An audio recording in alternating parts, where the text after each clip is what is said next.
students of class 7, in your book Our Past, Our Heritage, that means your history book, we were talking about some jargons like this.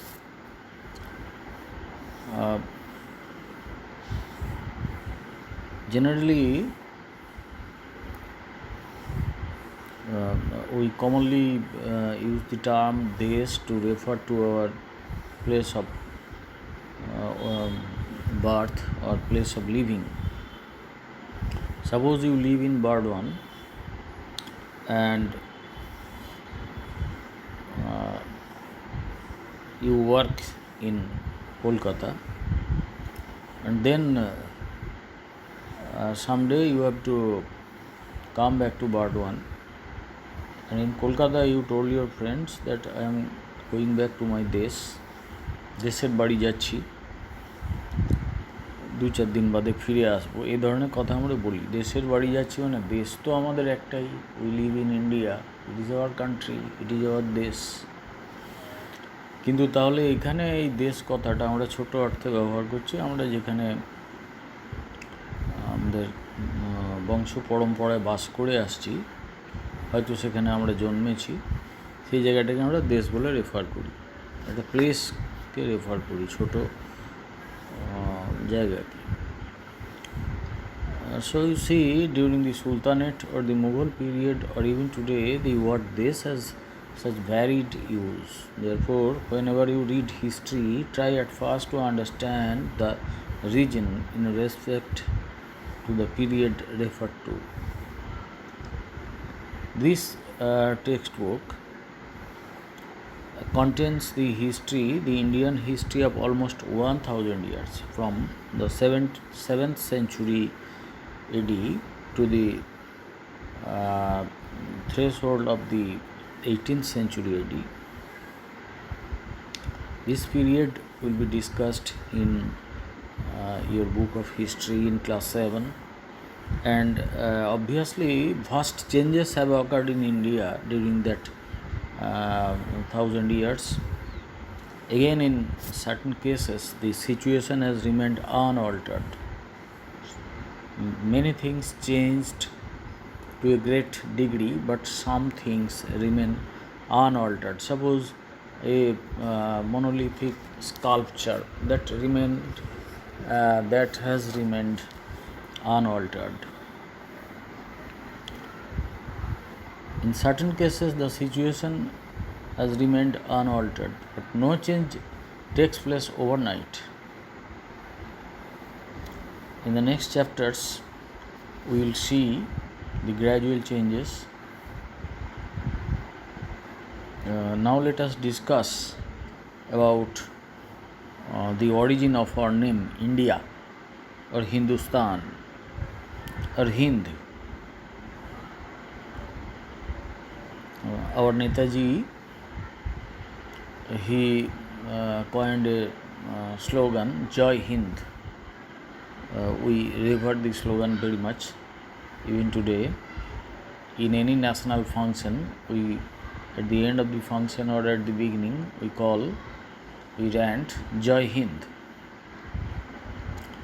Actually, Hind means the short form of Hindustan. So now let us see the origin of the words India, Hindustan, etc. In the 6th to 5th century BC, এই BC বলার সময় BC মানে before Christ, কোনটা আগে ঘটেছে বলো তো, 6th century না 5th century? যদি এডি বলতাম, অ্যানো ডোমিনি, তার মানে যত বেশি দিন যাবে সেটা পরে ঘটবে, যত ধরো যে 1st century AD, আবার 750 AD আর 2021 AD, কোনটা পরে ঘটেছে আমরা বুঝতেই পারছি। কিন্তু বিসি বললে যত তুমি আগে যাবে, 6th century BC আর 5th century BCর মধ্যে আগে 6th ঘটেছে, তারপরে 5th, তারপরে ফোর্থ, তারপরে থার্ড, তারপরে সেকেন্ড বিসি, তারপরে ফার্স্ট বিসি, তারপরে হচ্ছে এডি শুরু হবে। The birth of Jesus Christ, the year of birth of Jesus Christ is considered as the beginning of AD. However, in the 6th to 5th century BC, the word India was first used by the Greek historian Herodotus. He used the term India, but he had never visited India. He came to know about India from Persian sources. The deltaic areas of the river Indus, Sindhu Nodi or Sindhu in northwest India, Punjab ও সিন্ধু, গুজরাট ও মারাঠা আমরা বলি, পাঞ্জাবের ওদিকটায়, north উত্তর পশ্চিম ভারতে। তো সেখানে যে বদ্বীপ অঞ্চলগুলো আছে নর্থ ওয়েস্ট ইন্ডিয়ায়, সেইটাকে আমরা this area was included in the Persian Empire for a certain period of time. Persian kings ruled that area for a certain period of time. It was then that the area was called Hindus. In the Iranian language, Persian means presently Iranian. In the Iranian language, there is no pronunciation of sh, এর pronunciation নেই, উচ্চারণ নেই ইরানীয় ভাষায়। শটাকে ওরা হ বলে। আমরা আমাদের দেশেও জায়গায় জায়গায় দেখি, যেমন ধরো আমরা আসাম বলি ঠিকই, কিন্তু ওরা নিজেদের রাজ্যটাকে অহম বলে, মানে অসম ওই দন্তস্বরটা ওরা বলতে পারে না, অহম। তো ওই ইরানীয়রাও এরকম স না বলে হ বলে, তাহলে সিন্ধু না বলে হিন্দু বলে। Consequently, the entire region of the Indus Valley was known as Hindus. However, there being no pronunciation of H in the Greek language, H is substituted by I. আবার গ্রিক ভাষায় দেখো, আমরা হেরোডোটাসের কথায় আসছিলাম যে তিনি প্রথম ইন্ডিয়া কথাটাও বলেছেন। আচ্ছা, ইরানিয়ানরা, পার্সিয়ানরা আর কি, তারা ওই সিন্ধু নদীর যে বদ্বীপ অঞ্চল, ওই অংশটায় তারা একসময় শাসন করেছিল। তো তারা সিন্ধু বলতে পারতো না, বলতে পারে না বলে হিন্দু বলতো, ওই অঞ্চলটাকেই তারা হিন্দুস বলতো। তখন হিন্দু বলে ধর্মকে মেনশন করা হতো না, তখন আর্য এরিয়ান হচ্ছে যে রিলিজিয়ান। এবার তারপরে কি হলো দেখো, যে ওইটা হেরোডোটাস যখন খ্রিস্টপূর্ব 6ষ্ঠ থেকে খ্রিস্টপূর্ব 5ম শতাব্দীতে ওই শব্দটা ব্যবহার করলেন, ইন্ডিয়া শব্দটা কেন ব্যবহার করলেন না, পার্সিয়ানরা সিন্ধু বলতে পারতো না বলে হিন্দু বলল। আবার গ্রিকরা আবার তাদের এইচটা উচ্চারিত হয় না, এইচের জায়গায় আই উচ্চারিত হয়। তাহলে সিন্ধুস না বলে তারা বলল ইন্ডোস, সেখান থেকেই মানে চেঞ্জ হয়ে India. Therefore, what was Sindhu or Hindu became India in the Greek account. But keep in mind that in those times, India meant primarily the deltaic zone of the Indus, means Sindhu Nodi. From the Greek account mane বর্ণনা, from the Greek account we come to know that at a later period, India referred to the entire subcontinent. The Greek writers were conscious about these two frontiers, the Himalayas in the north and the ocean to the south. Another name is available from foreign sources, Hindustan. This name was also mentioned in the Arabic and Persian sources. In 262 AD, the word was also mentioned in the rock inscription of Sassanid ruler of Iran. Here also the word Hindustan implied the adjacent areas of the river Indus. Towards the end of the 10th century AD, in the book Hudud al-Alam of an unknown writer, the word Hindustan was used to indicate the whole of India. See, this is an account of the name of India, how the name of India was derived, India or Hindustan was derived. But you know that in history there are some voids. Continuous records of history are not available. So it is open to the historians to reveal anything further to establish the origin of these names, of the history of the history of that period, pre-Aryan period or Aryan period, etc., early Aryan period. The division of time in history. We can divide a day into hours, minutes and seconds. A day comprises of 24 hours, and an hour, 60 minutes together constitute an hour, and likewise 60 seconds is 60 seconds are equal to a minute. So we can divide a day into hours, minutes and seconds. But how can we divide thousands of years? Historians have therefore divided a long period of time by age, Yug. In general, history is divided into 3 ages. সাধারণত ইতিহাসকে 3টে ভাগে ভাগ করা হয়। আমরা দিনটাকে হচ্ছে ঘন্টা, মিনিট, সেকেন্ডে ভাগ করতে পারি, কিন্তু আমরা হাজার হাজার বছরকে কীভাবে ভাগ করব? ঐতিহাসিকরা এই যুগটাকে, এই হাজার হাজার বছরটাকে বিভিন্ন যুগে ভাগ করেছেন। একটা হচ্ছে এনসেন্ট এজ অর্থাৎ প্রাচীন যুগ, মেডিয়াভেল এজ অর্থাৎ মধ্যযুগ, অ্যান্ড মডার্ন এজ অর্থাৎ আধুনিক যুগ। In that way, the period of the 1000 years of Indian history that will be discussed herein falls in the medieval age. তাহলে আমরা যে অংশটা এই ইতিহাস বইয়ে দেখব, এখানে বলেই দেওয়া হয়েছে যে এখানে 7th century AD থেকে 18th century AD পর্যন্ত আলোচিত হবে এই তোমাদের ক্লাস 7-এর ইতিহাস বইটা। তার মানে হচ্ছে আমরা মধ্যযুগের কথায় থাকব, মধ্যযুগের আলোচনাটাই এই অংশে থাকবে। However, it should also be kept in mind that history cannot be mechanically divided by any age. মাথায় রাখতে হবে যে হিস্ট্রিকে ওইভাবে অ্যাব্রাপ্টলি কতগুলো যুগে ভাগ করা যায় না। An age does not end abruptly and a new age never begins overnight. আমরা যদি ওই 1000 বছরটাকে ধরো 350 বছর কি এরকম একটা করে ভাগ করি, তাহলে হঠাৎ 350 বছর কালকে ছিল, সেটা শেষ হয়ে গেল, আজকে হয়ে গেল মেডিয়াভেল এজ, এমন হয় না। ধীরে ধীরে গ্র্যাজুয়াল চেঞ্জ ঘটে। Then how can we understand which period will fall in which age?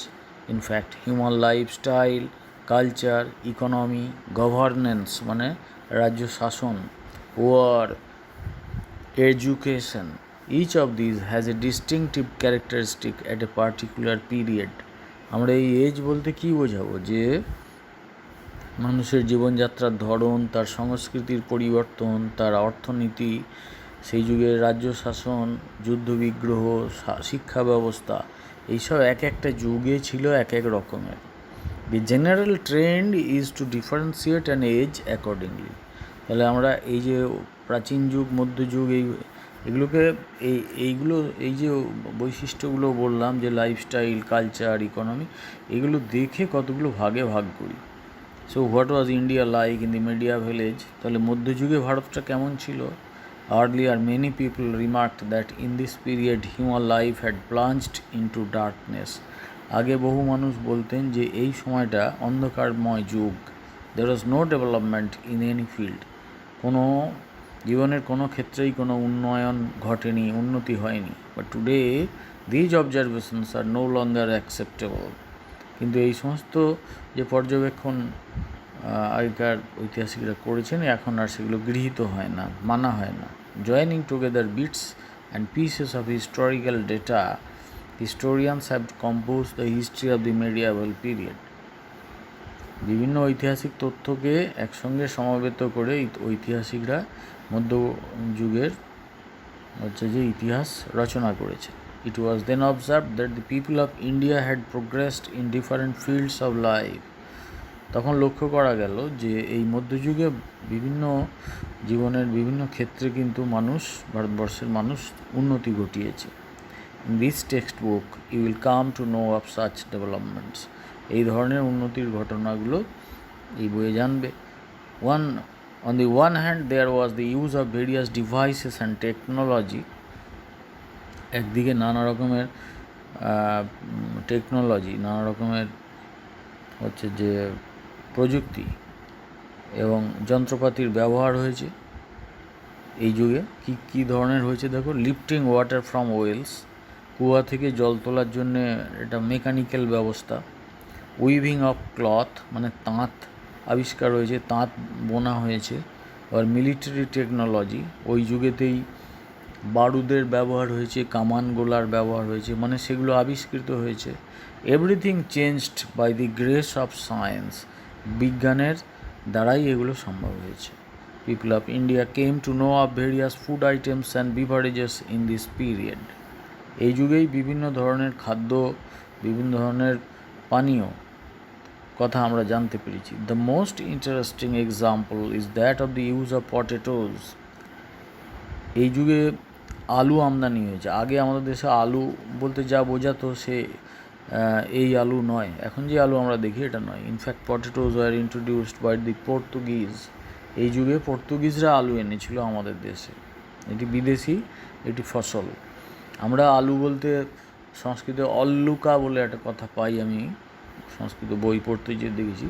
হতে পারে ওটা আলু, তাহলে ওগুলো সেই মাটির নিচে বড় খাম আলু, রাঙা আলু এই ধরনের কিছু হতে পারে। বাট এই যে আলু এখন জ্যোতি আলু, চন্দ্রমুখী আলু আমরা বলি না, এইসব আলু তো ওই পর্তুগিজরা এনেছিল। Significant changes were observed in governance and politics. দেশের শাসন ব্যবস্থায়, রাজনীতিতেও প্রচুর পরিবর্তন ঘটেছে। The rulers had to think not only of territorial expansion but also about the well being of the subjects. এই যুগে, এই মধ্যযুগে যারা শাসনকর্তা, তারা যে শুধুমাত্র রাজ্য বিস্তার করেছেন তাই নয়, তাদের রাজ্যের মধ্যে শান্তি শৃঙ্খলা বজায় রাখার জন্য প্রজাদের উন্নতির কথাও ভেবেছেন। Sometimes the rain of a king became unstable. কখনো কখনো কোনো রাজার রাজত্ব টেকেনি। And again all power was concentrated in the hands of one sovereign ruler. আবার কখনো কখনো একজন শাসক, যিনি সব দিক থেকে স্বাধীন, তার হাতে ক্ষমতা এসে গেছে। কখনো কখনো রাজা দুর্বল হয়েছেন, আনস্টেবল হয়ে গেছেন, কখনো রাজা সর্বোচ্চ ক্ষমতার অধিকারী হয়ে গেছেন। ইন দি ইকোনমিক স্পেয়ার, অর্থনৈতিক দিক থেকেও there was agriculture on the one hand, একদিকে ছিল চাষবাস, and commerce on the other hand, অন্যদিকে ছিল ব্যবসা। Now towns were established, new towns were established, নতুন নতুন নগর প্রতিষ্ঠিত হয়েছে, শহর প্রতিষ্ঠিত হয়েছে। Several instances can be found of clearing out forests for the cultivation of land. বন পরিষ্কার করে চাষবাস শুরু হয়েছে, তার প্রচুর উদাহরণ এই যুগে পাওয়া যায়। People of that time discovered some new avenues in religious thinking. ধর্মীয় চিন্তাভাবনার জগতেও নতুন নতুন পথ আবিষ্কৃত হয়েছে এই সময়টায়। It had been said that instead of rites and rituals that was found mainly in the Vedic period, worshipping the divine with devotion was advocated. বৈদিক যুগে আমরা কর্মকাণ্ড দেখতাম, যে বিভিন্ন রকমের যজ্ঞ ইত্যাদি, যেখানে পুরোহিতদের প্রাধান্য ছিল। রাজারা পুরোহিতদের যে করতেন, সম্মান করতেন এবং মর্যাদা দিতেন ইত্যাদি। কিন্তু সেই সব যুগ পেরিয়ে এই যে যুগটা, ইনস্টেড অফ রাইটস মানে ধর্মীয় যে যাগযজ্ঞ, এই সমস্ত আর কি রিচুয়ালস, এগুলোকে বলা হয় ধর্মীয় কর্মকাণ্ড, এগুলোর বদলে ওয়ার্শিপিং দ্য ডিভাইন, ভগবানের উপাসনা শুরু হলো উইথ ডিভোশন, ভক্তি দিয়ে। ভক্তির মাধ্যমে ঈশ্বরের উপাসনা শুরু হলো। Language of the common people became the medium for religious preaching. আগে যেমন সংস্কৃত ভাষায় সব ধর্মগ্রন্থ লেখা হতো, তারপরে সংস্কৃত ক্রমশ পরিবর্তিত হয়ে বিভিন্ন ভারতীয় ভাষায় সৃষ্টি হতে লাগলো, কিন্তু পূজা অর্চনার ক্ষেত্রে সংস্কৃত আজও রয়ে গেছে। মধ্যযুগে কিন্তু ক্রমশ মানুষের যে পূজা অর্চনার যে বা ধর্মীয় প্রচারের যে ভাষা বদল হতে লাগলো। As a result the language and literature of many vernacular languages of India developed. ফলে ভারতের বহু এলাকায় নানা রকমের মাতৃভাষা সৃষ্টি হতে লাগলো এবং তার উন্নতি হতে লাগলো। Besides, different fields of art were explored in those times. বিভিন্ন রকমের শিল্পকর্ম এই সমাজে সৃষ্টি হতে লাগলো।